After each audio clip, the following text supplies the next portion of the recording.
Class 10 সায়েন্সৰ এটা most important chapter acids bases and salts তো বহুত ষ্টুডেণ্টৰ এইটো চেপ্টাৰত প্ৰবলেম থাকে আৰু ইয়াতে এইটো চেপ্টাৰ মনত ৰখাটো অলপ অকণমান কনফিউজিং হয় আৰু অলপ ষ্টুডেণ্টে এইটো টাফ ফিল কৰে গতিকে এটেনশ্যন দি চাবা কিবা প্ৰবলেম থাকিলে পিছত ৰাস্তা ওলাব টেনশ্যন ল'ব নালাগে সেইখিনিও সলভ হৈ যাব ঠিক আছে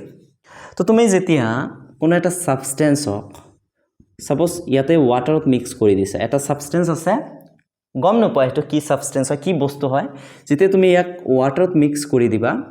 যদি এনেকুৱা লাগে যে সেই সাবষ্টেন্সটোৱে H+ ইকুয়ালস আয়ন দি দিছে H+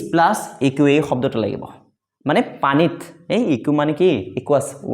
ওয়াটাৰত কি দিয়ে H+ আয়ন দিয়ে যদি সেই সাবষ্টেন্সটোৱে H+ ইকুয়ালস আয়ন দিছে দেন তুমি ভাবিব লাগিব যে হেটো একচুয়ালি এসিড হয় তো এসিডৰ এটা প্ৰপাৰ্টি হল যে যেতে এসিডক আমি কি কৰিম ওয়াটাৰ লগত পানীৰ লগত মিক্স কৰি দিম দেন সেই পানীত ই কি দিব H+ আয়ন দি দিব ক্লিয়াৰ তো ফাৰ্স্ট এটো ডেফিনিশন ক্লিয়াৰ হৈছে প্ৰথম ডেফিনিশন এটা মনত ৰাখিব লাগিব যে যেতে আমি কোনো সাবষ্টেন্সক ওয়াটাৰত মিক্স কৰি দিম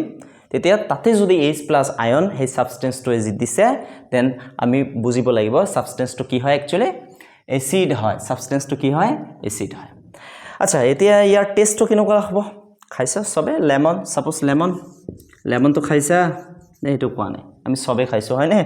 লেমন যেতিয়া খাও বা টামারিন্ড তেতেলি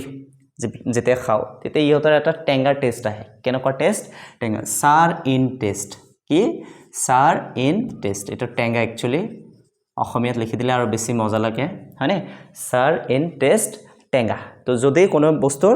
সাৰ ইন টেস্ট বা টেঙ্গা টেস্ট আহি আছে দেন আমি বুজিব লাগিব এটো তাতে কি আছে এসিড আছে ই কি কৰে টাৰ্নস ব্লু লিটমাস টু ৰেড মানে নীলা যেটো লিটমাস পেপাৰ আছে হেটো কি ৰঙা বনায় এটো আমি সবে জানো এটা আমি শৰ্টকাট কেনেকৈ লিখিব পাৰো acid turns blue litmus to red A B R এটা শৰ্টকাট কে মনত ৰাখি দিবা যদি কনফিউজিং লাগে দেন এটা মনত ৰাখিবা acid blue to red acid blue to red acid blue to red এনেকে মনত ৰাখিবা acid turns blue litmus to red A B R ঠিক আছে এসিড ব্লু রেড বাস এনেকে মনত ৰাখিবা ইয়াতে কেইটামান এক্সাম্পল দিয়া আছে যদি আমি পিছত স্ট্ৰং এসিড উইক এসিড হেটো ভালকে পঢ়িম তথাপি অলপ নামখিনিও দুই এটা জানি লোৱা যেহেতু আৰম্ভণি হৈ আছে তো ফাৰ্স্টত আমি HCl তো চাম HCl মানে কি হাইড্ৰোক্লোৰিক এসিড কি হাইড্ৰোক্লোৰিক এসিড তো এনেকৈ লিখিম হাইড্ৰোক্লোৰিক এসিড নামটো জনা থাকিব লাগিব হাইড্ৰোক্লোৰিক এসিড ইয়াক HCl দি বুজায় ঠিক আছে H2SO4 এটা আমি জানো সবে সালফিউৰিক acid sulfuric acid H2SO4 sulfuric acid HNO3 nitric acid most important এটা ভালকে মনত ৰাখি দিবা বাকি বিলাক তো মনতে থাকে এটা অলপ অলট পালট লাগে HNO3 nitric acid CH3COOH এটা কব acetic acid কি বুলি কব এসিটিক অ্যাসিড এটা কোত ইউজ করা হয় এটা ভিনেগারত ইউজ করা হয় মনত রাখি দিবা ভিনেগারত ইউজ করা হয় এটা ঠিক আছে এসিটিক অ্যাসিড কোত ইউজ করে ভিনেগারত ইউজ করে ঠিক আছে এটা মনত রাখিব লাগিব HCl hydrochloric acid H2SO4 sulphuric acid HNO3 nitric acid CH3COOH এটা হ'ব এসিটিক অ্যাসিড ঠিক আছে মোটামুটি এটা রাফ আইডিয়া পাই গলা যে এসিড কি হয় এসিডে কি হ'ব এসিড এনেকুৱা সাবষ্টেন্স হয় যেটো ওয়াটাৰত দিয়াৰ লগে লগে H+ আয়ন দিব ঠিক আছে আৰু ই ব্লু লিটমাসক ৰেড বনাব হয়নে ইয়াৰ টেষ্টটো কি হ'ব সাৰিন টেষ্ট বা টেঙ্গা হ'ব ইয়াতে তুমি আৰু কেইটামান লিখিব পাৰা সাইট্ৰিক এসিড লিখিব পাৰা অক্সালিক এসিড লিখিব পাৰা এসিড তো বহুত আছে ঢেৰ সাৰা আছে এটা বেছৰ ডেফিনিশন এনেকুৱা এ সাবষ্টেন্স which increases OH minus ion in aqueous solution তোমার কথাটো এনেকুৱা সাপোজ এটা সলিউশন দিয়া আছে ঠিক আছে এই সলিউশনত যদি তুমি বেস মিক্স কৰি দিয়া এসিড নহয় দে এতিয়া কি বেসৰ নাম মই এনে এটা দিছো সোডিয়াম হাইড্ৰক্সাইড এটা বেছ আছে যেতিয়া তুমি ইয়াতে বেছ মিক্স কৰি দিবা ন তেতিয়া এই সলিউশনৰ OH মাইনাছ আয়নটো ইনক্ৰিজ হৈ যাব কি হ'ব OH মাইনাছ আয়ন ইনক্ৰিজ হৈ যাব সাপোজ এইটো সলিউশনৰ আগতে OH মাইনাছ আয়ন ধৰিলে 10টা আছিল আইডিয়াটা কৰিছো এনে এটা ৰাফ এটা আইডিয়া লৈছো আগতে ধৰিলে এই সলিউশনৰ OH মাইনাছ আয়ন কিমানটা আছিল 10টা আছিল যেতিয়া তুমি ইয়াতে বেছ এড কৰি দিবা ন বেছ এড কৰি দিয়াৰ লগে লগে এই যেটো OH মাইনাছ আয়ন আছিল এটো এটা বহুত বেছি ইনক্ৰিজ হৈ যাব সাপোজ এতিয়া হেটো 100 হৈ গল এতিয়া OH মাইনাছ আয়ন কিমান হৈ গল 100 হৈ গল তো কি কৰিলে সলিউশনৰ OH মাইনাছ আয়ন এনেকুৱা এটা সাবষ্টেন্স এড কৰাৰ পিছত ইনক্ৰিজ হল যেটো সাবষ্টেন্সক আমি কি বুলি কম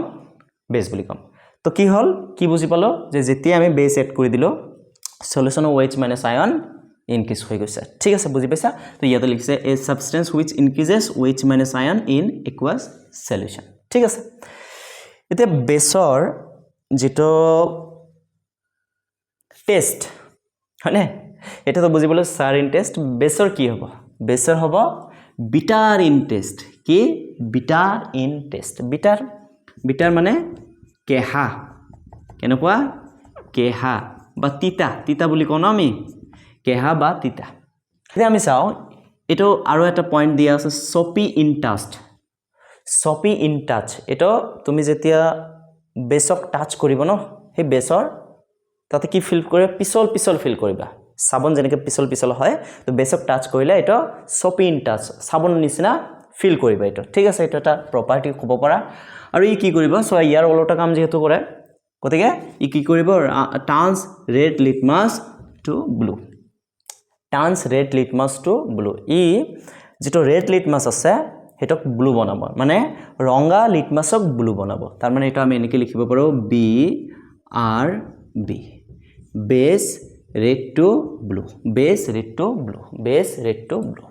বুজি পালো না এটো তো এসিড কি আছিল ABR আর বেছ কি হল BRB acid blue to red আর বেছ রেড টু ব্লু এনেকে মনত ৰাখি দিবা তাৰ পিছত ইয়াতে एग्जांपल কেইটামান দিয়া আছে চাইলো তো ইয়াতে সোয়া প্ৰত্যেকৰে লাষ্টত OH লগোৱা আছে কি লগোৱা আছে OH লগোৱা আছে যতে তুমি দেখা পাবা যে লাষ্টত OH লগোৱা আছে তাৰ মানে মনত ৰাখিবা এটো কি হয় বেছ হয় এটো কি হয় বেছ হয় যেনেকৈ ইয়াতে Na মানে সোডিয়াম OH হাইড্ৰক্সাইড কি হবে এটো সোডিয়াম হাইড্ৰক্সাইড এটো হ'ব পটাছিয়াম হাইড্ৰক্সাইড এটো হ'ব অ্যামোনিয়াম হাইড্ৰক্সাইড এটো ম্যাগনেসিয়াম হাইড্ৰক্সাইড এটো ক্যালসিয়াম হাইড্ৰক্সাইড বেছি জটিল নহয় জাস্ট হাইড্ৰক্সাইড টাৰ্মটো মনত ৰাখি দিলে বাকি হৈ যাব এটো তো Na মানে sodium OH hydroxide potassium hydroxide ammonium hydroxide magnesium hydroxide calcium hydroxide আচ্ছা ইয়াতে মই ম্যাগনেসিয়াম হাইড্ৰক্সাইডৰ কথাটো অকনমান কৈ দি তোমাক এটাৰ আৰু এটা নাম আছে মিল্ক অফ ম্যাগনেসিয়া পিছত আমি আকৌ পাম মিল্ক অফ ম্যাগনেসিয়া কি বুলি কম মিল্ক অফ ম্যাগনেসিয়া আৰু নৰমালি এটো অ্যান্টাসিড হিচাপত ইউজ কৰা হয় যেতে আমাৰ গ্যাস্ট্ৰিক ফিল কৰে না কিবা অলট পালট বস্তু খাইছো পেটত বিৰাট গ্যাস জমা হৈ গৈছে এতে কি কৰো তেতে আমি কি খাও এই ম্যাগনেসিয়াম হাইড্ৰক্সাইড বা মিল্ক অফ ম্যাগনেসিয়া খাই দিলে এটো কি হ'ব আমাৰ যেটো এসিডিটি আছে এটো দূৰ হৈ যাব এটো it is used as an antacid তো অ্যান্টাসিড হিচাপতো আমি ইয়াক ইউজ কৰো ঠিক আছে বাকি বিলাকৰ ডিটেইলছ পিছত লাহে ধীৰে আহি থাকিব সো আমি আজি এটো এটা ইন্ট্ৰোডাকশন ভিডিও আছিল নেক্সট আমি ইয়াৰ পিছত চাম ইন্ডিকেটৰ স্ক্ৰীন চাই লম ঠিক আছে তো আজি কাৰণে এইখিনিয়ে